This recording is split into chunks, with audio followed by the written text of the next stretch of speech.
Hey everyone, welcome back to Mystifying Miracles. My story for you today is about a 24-year-old man who goes on a hunting trip kind of on a whim, I guess you could say. So it wasn't planned and things went very wrong. So we're going to dive into his story. Stay tuned.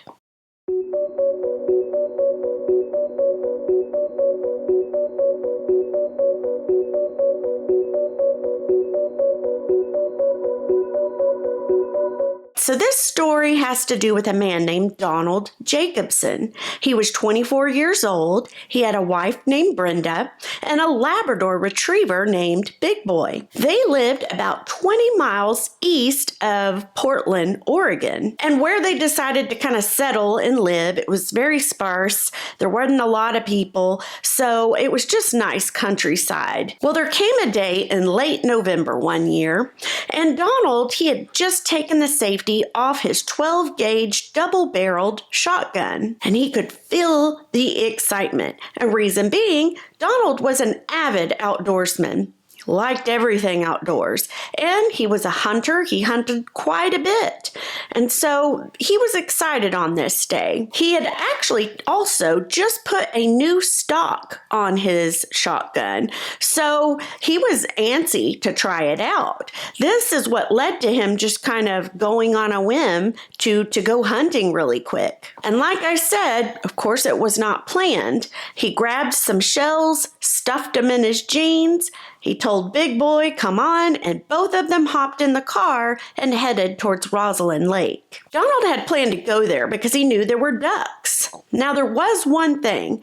Donald hunted all the time, but he had never hunted ducks before. So that is why he took off towards the lake that day, which was not his normal spot for hunting anyway. In addition, when he left, he didn't tell his wife Brenda that he was leaving. He just left all in an excited hurry, basically, and he thought, I'll be back by dinner. No worries, so he didn't even think about it. Also, they had a couple coming over for dinner that night at 8 p.m., so he knew he had to be back. He just wanted to go real quick. It wasn't going to be a long day type of a thing. Well, they got to the lake. Big Boy jumps out. He immediately sees the mallards there flying around, and Big Boy starts to whine.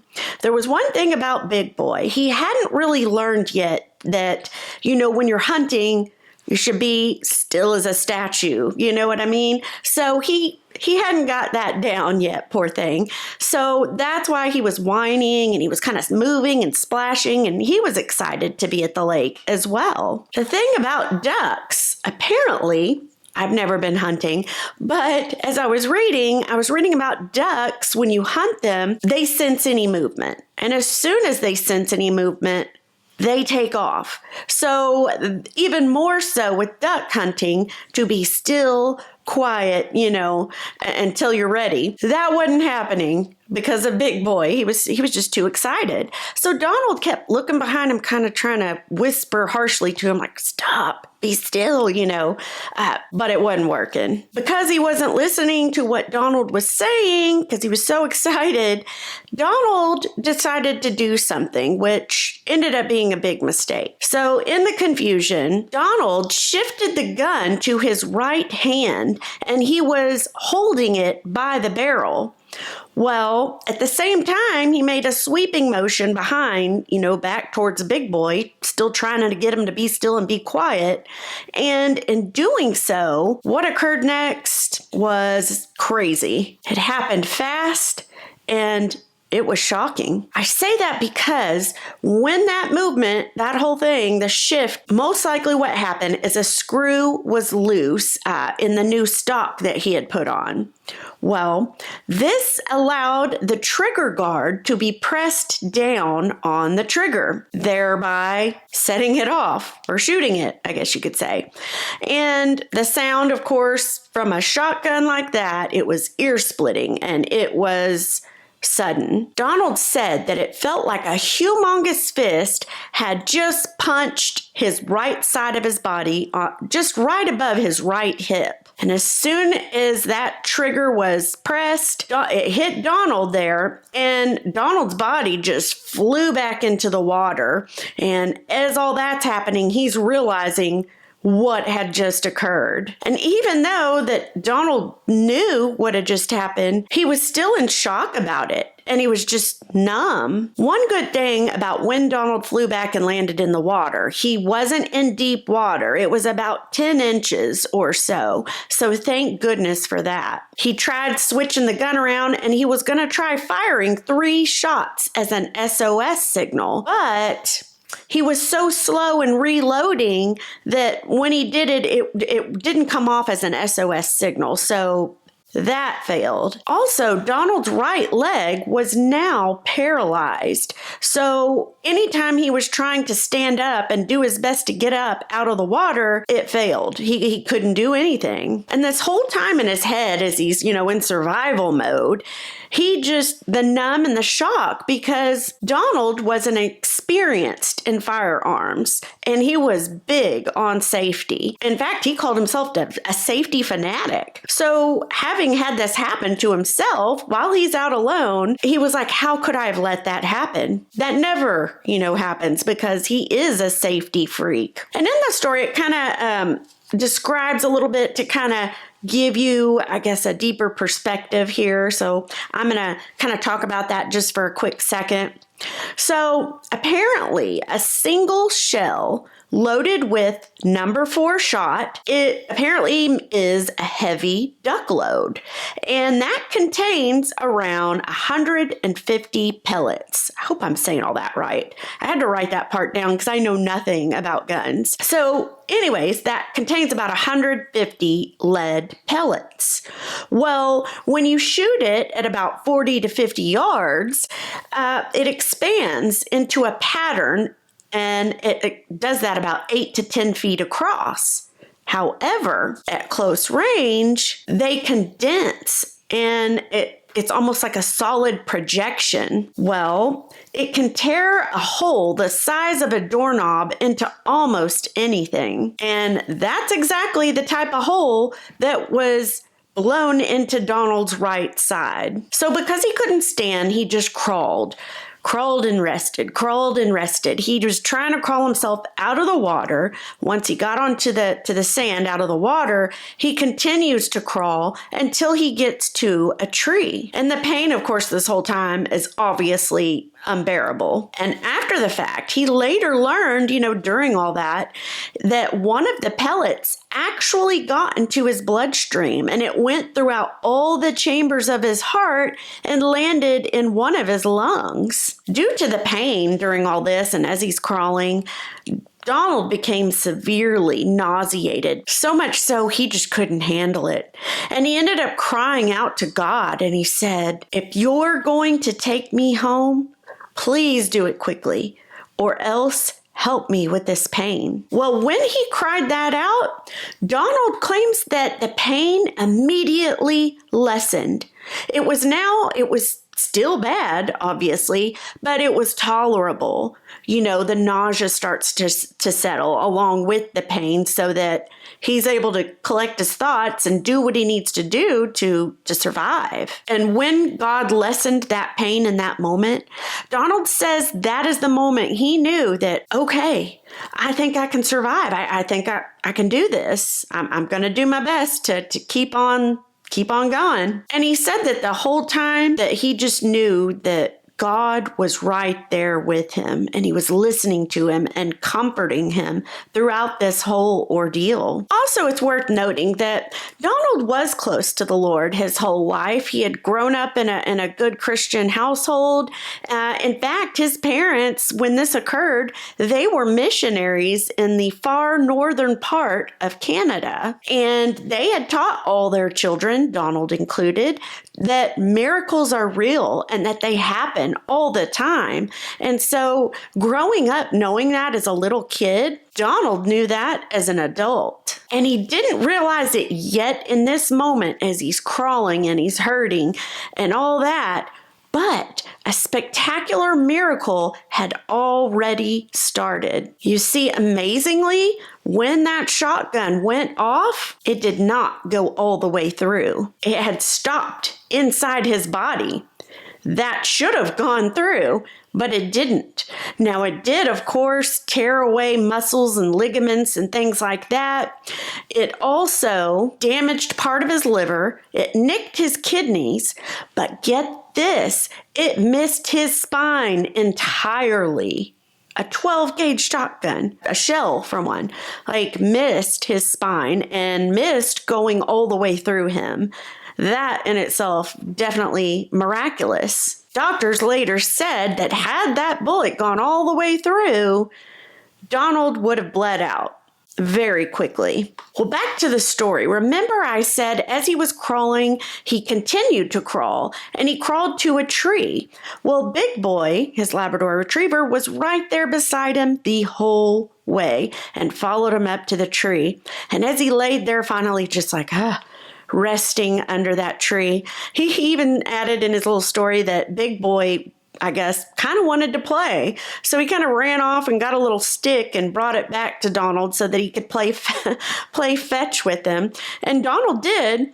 Donald was worried, though, at one point, because he said that Big Boy can kind of get aggressive, not bad, but just aggressive, excited, and rough when he's playing fetch with him. So he didn't want that to happen, because of the, accident.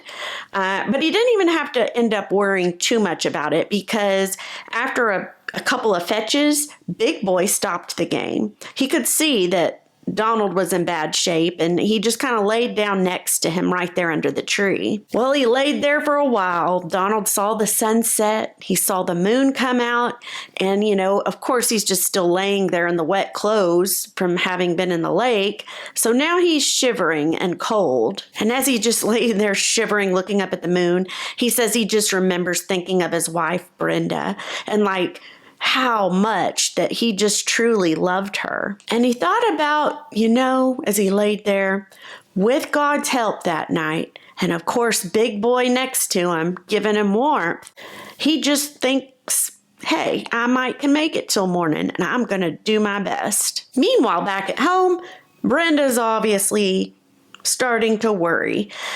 She's wondering, where is he, because he didn't tell her where he was going or, what he was doing. Once the Webbers got there at 8 p.m., she really started to panic, because now it's okay, it's been hours. Where is he? She begins calling family, a few close friends, a coworker, asking, had they seen him? 10 p.m. came, and so they decided to finally just go out and start searching. But they were coming up with nothing. They all did a lot of praying together, that's for sure. Around midnight, Brenda got a call from her father, just giving a suggestion, because they had been looking as well and praying.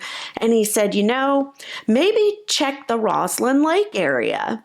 I know that's not a place he typically goes, but we've been looking everywhere. It might be worth a look. So they had nothing to lose. They hadn't found him anywhere else.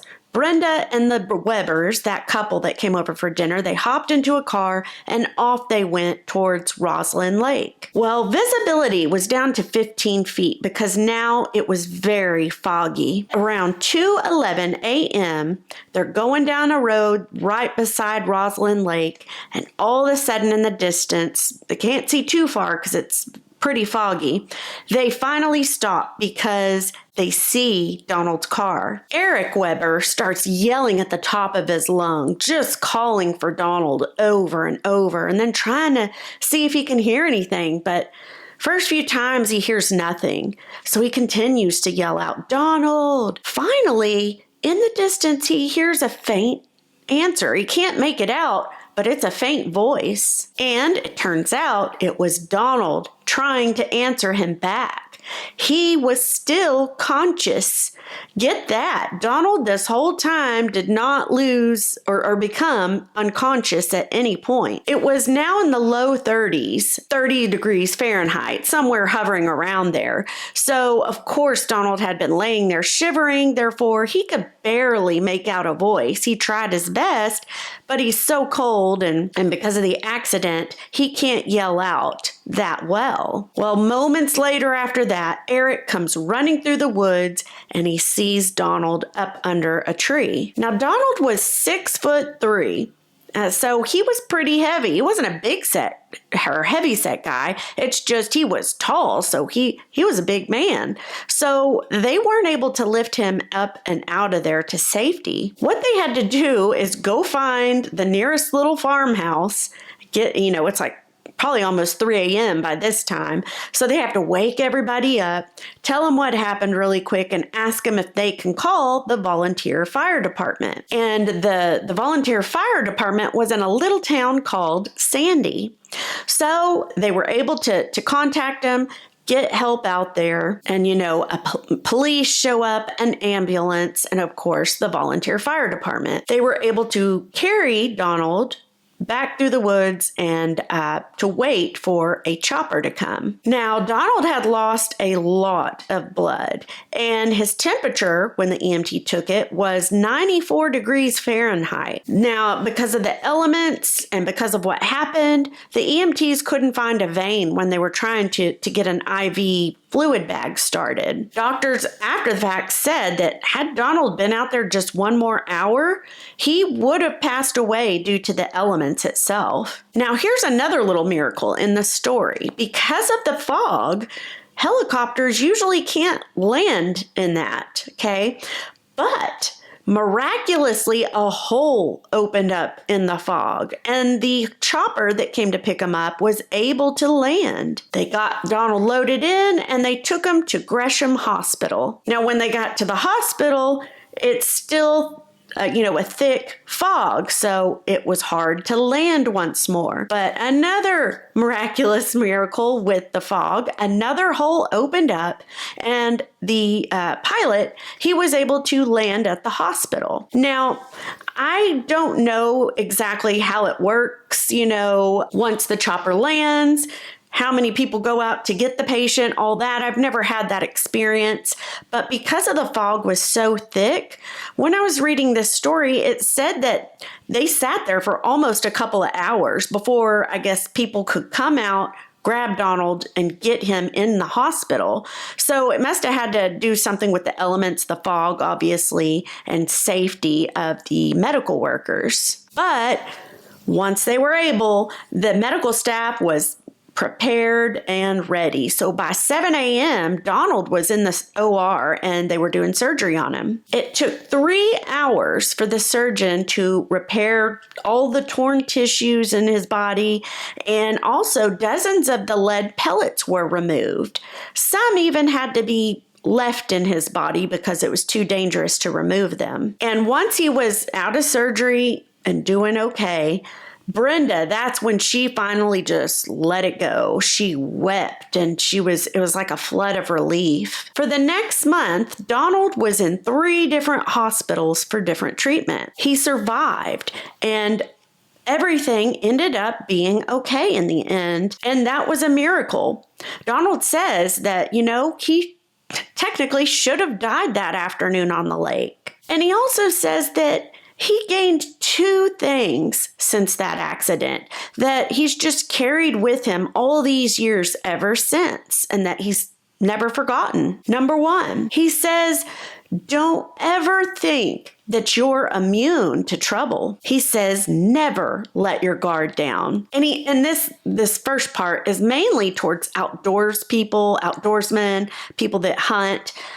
He's really speaking to those people with this thing here. And so he says that in a way, those who are more experienced, like he was a firearms safety guy, they tend to let their guard down because they think they have it, or that all is well. I've done this for years.